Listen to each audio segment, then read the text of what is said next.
Bonjour, bienvenue. Nous continuons la lecture du livre de John Fenn en poursuivant les saisons de Dieu. Notre site web est cwowi.org. Vous trouverez des ressources en français sur cwowi.eu. Et maintenant, place au livre. Avoir la révélation, manquer le timing. Moïse est un exemple de quelqu'un qui avait le plan du ciel, mais a essayé de l'appliquer au timing de la terre.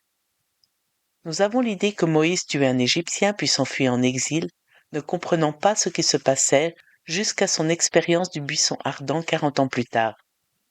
Rien n'est plus éloigné de la vérité. Acte 7, 23 à 25. Il était âgé de 40 ans lorsqu'il eut à cœur de rendre visite à ses frères les Israélites. Il en a vu un qu'on maltraitait, a pris sa défense, et pour venger l'homme malmené a frappé l'Égyptien. Car ses frères comprendraient que Dieu leur accordait la délivrance par son intermédiaire, pensait-il. Mais ils ne l'ont pas compris. Moïse a tué l'Égyptien en sachant qu'il était le libérateur. Il supposait que ses frères avaient eu la même révélation que lui, mais ce n'était pas le cas. Beaucoup de gens ont commis la même erreur que Moïse concernant le fait de partager un dessein céleste et ont fait appel à des gens qui n'ont pas reçu cette même révélation à leur sujet. Le résultat est le rejet. Je me souviens de la réponse de ma belle-mère lorsque j'ai partagé avec elle que j'étais appelé au ministère. Sa réponse: pourquoi voudrais-tu faire ça? Il n'y a pas d'argent là-dedans. Je supposais qu'elle aurait compris que Dieu, par ma main, conduirait sa fille vers le mariage et le ministère. Comme je me trompais. Il y a des moments où il faut garder ses révélations pour soi jusqu'à ce que Dieu soutienne nos affirmations par des signes qui suivent. Dans ce cas, les signes qui suivent incluaient un mariage stable et une vie familiale solide lorsque d'autres membres de la famille ont traversé diverses tragédies qui ont changé leur vie. Mais en son temps, Dieu confirma mon appel et notre mariage à mes beaux-parents. Moïse a été formé aux voies des Égyptiens et l'historien Joseph nous dit qu'il était aussi un chef militaire. Il est évident que lorsque Moïse tua l'Égyptien, il supposait que ses frères comprendraient qu'il était le libérateur et il pensait que Dieu utiliserait son entraînement naturel pour aider Israël à faire une guerre civile et vaincre les Égyptiens. Cette erreur lui coûta 40 ans dans le désert. C'est une erreur de penser que nous allons aider Dieu à accomplir sa vision pour nos vies. Il n'a pas besoin de notre aide charnelle, merci. Moïse a dû apprendre que la façon dont Dieu les délivrerait n'était pas par son entraînement militaire et sa révolte, mais plutôt par l'œuvre surnaturelle des miracles. Le chemin que Dieu avait choisi pour les libérer n'avait même pas effleuré la pensée de Moïse lorsqu'il a reçu la révélation qu'il était le libérateur. Il a commis l'erreur de mélanger une vision donnée par Dieu avec ses propres plans, assumant qu'il savait comment cela se produirait. Mais avec Dieu, c'est sa vision, son plan et ses méthodes pour les réaliser. Moïse aurait dû attendre et vaquer à ses occupations, gardant cette révélation pour lui jusqu'à ce que le moment du ciel lui soit révélé. Moïse avait une vision correcte venant de Dieu, mais il a pris le timing en main. Mais même en manquant le timing, il gardait en lui la révélation de son appel.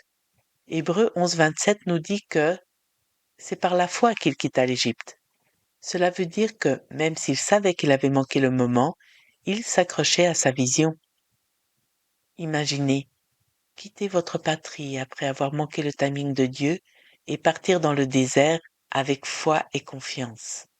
Car, dit la Bible, il tint ferme, c'est-à-dire il a persévéré, comme voyant celui qui est invisible. Moïse était assuré d'avoir la vision et il savait qu'il avait raté le timing. Le Seigneur partage avec nous des bribes et parties de notre vision et de son timing. Mais c'est en la traversant étape par étape à l'unisson avec le Saint-Esprit que tous les éléments du puzzle se rassemblent. Il y a 3 promesses distinctes, apparemment sans lien, concernant le Messie dans Matthieu 2. Versets 4 à 6, il leur demanda où le Messie devait naître. Ils lui dirent à Bethléem en Judée, car voici ce qui a été écrit par le prophète. Verset 15, Afin que s'accomplisse ce que le Seigneur avait annoncé par le prophète, j'ai appelé mon fils à sortir d'Égypte. Verset 23. Et vint habiter dans une ville appelée Nazareth, afin que s'accomplisse ce que les prophètes avaient annoncé. Il sera appelé Nazaréen. Ce sont 3 paroles de promesse sur l'endroit d'où viendra le Messie, mais il a fallu que cela s'accomplisse avant que l'homme soit capable de leur donner un sens. Elles disent que le Christ doit être de Bethléem, d'Égypte et de Nazareth. Si vous et moi vivions à cette époque, comment aurions-nous pu avoir la sagesse de comprendre le moment de leur accomplissement? Nous n'aurions pas pu. Le Seigneur fait encore ce genre de choses aujourd'hui pour toi et moi. Une jeune femme est venue me voir, confuse. J'ai l'impression que le Seigneur me dit que je vais partir à l'étranger, dans une base missionnaire. Mais je suis censée faire encore une année d'école, et il me conduit aussi à travailler à la crèche. Est-ce de Dieu? Bien sûr. C'est juste une question de timing et d'obéissance pour voir ces 3 paroles s'accomplir au temps du ciel et à la manière du ciel. Nous devons être fidèles au Seigneur chaque jour et permettre à ses promesses de se réaliser au lieu de forcer la provision du ciel par des moyens terrestres. Cela ne fonctionnera pas, car il ne partagera pas sa gloire. Aucune chair ne pourra se vanter au dernier jour. Dieu l'a initié, Dieu l'a promis, Dieu a donné une provision pour cela. À l'un, il dit, « Vends ta maison et suis-moi », même si cela ne semble pas convenir au timing de la terre. Il dit, « Maintenant, c'est le temps pour toi de quitter ton job. Maintenant, c'est le temps d'aller à l'école. » Tout le monde autour de vous dit, « Qu'est-ce que tu fais de ta vie? Tu vas mourir de faim. » Mais nos vies doivent être soumises au timing du ciel. Le timing de la terre convient pour autant qu'il ne rentre pas en conflit avec celui du ciel. Et lorsqu'il y a un conflit, nous devons être assez sensibles et confiants pour agir selon le ciel. La voix et le témoignage dans ton esprit, criant que c'est le temps du ciel d'agir, doivent être plus forts que la voix du monde qui te dit que ce n'est pas le cas. La perspective d'un ange. Après que mon ange m'ait expliqué qu'il ne comprenne pas notre marche par la foi, je lui ai demandé « Comment c'était lorsque Lucifer a chuté ?» Il réfléchit un instant, comme s'il essayait de choisir ses mots avec soin pour que je comprenne, et dit « C'était une bataille entre les anges. Si tu peux comprendre cela, pour la plupart, Dieu est resté en dehors de tout ça. » J'ai demandé « Que veux-tu dire ?» Et il m'a cité Apocalypse 12, versets 7 et 8. Michael et ses anges combattirent le dragon. Le dragon combattit, lui et ses anges. Il est entré dans les détails en expliquant qu'il y avait une division des camps et que Michael était celui qui avait rassemblé les anges pour Dieu. Il a dit que Michael avait pris l'initiative de s'opposer à Lucifer et d'organiser les anges. Il a aussi dit que Michael avait parlé contre Lucifer aux autres anges et exposé la tromperie de Lucifer aux autres. Michael a été le principal qui a rallié les anges. Après la guerre, le Seigneur réorganisa les affectations et les récompenses, ainsi que les promotions qui furent accordées en conséquence. Dans Jude 9, Michael est appelé l'archange, et dans Daniel 12.1, il est désigné comme celui qui est chargé de défendre Israël. La Bible dit dans Apocalypse 25.41 qu'il n'y eut pas de place pour le dragon, et qu'il fut chassé. Matthieu 25.41, Jésus a dit que l'enfer était préparé pour le diable et ses anges. Il ne s'est plus trouvé de place pour eux. Au temps de cette guerre, il y avait juste Dieu et les anges. Rien que l'amour, la joie, la paix, seulement les attributs de Dieu remplissant l'univers.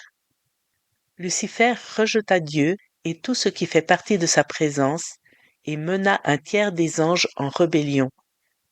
Il ne s'est plus trouvé de place pour eux. Où le Seigneur pouvait-il placer dans l'univers ceux qui avaient rejeté tout ce qui est Dieu? Où pouvait-il aller pour s'éloigner de tout cet amour, cette joie et cette paix qu'il venait de rejeter?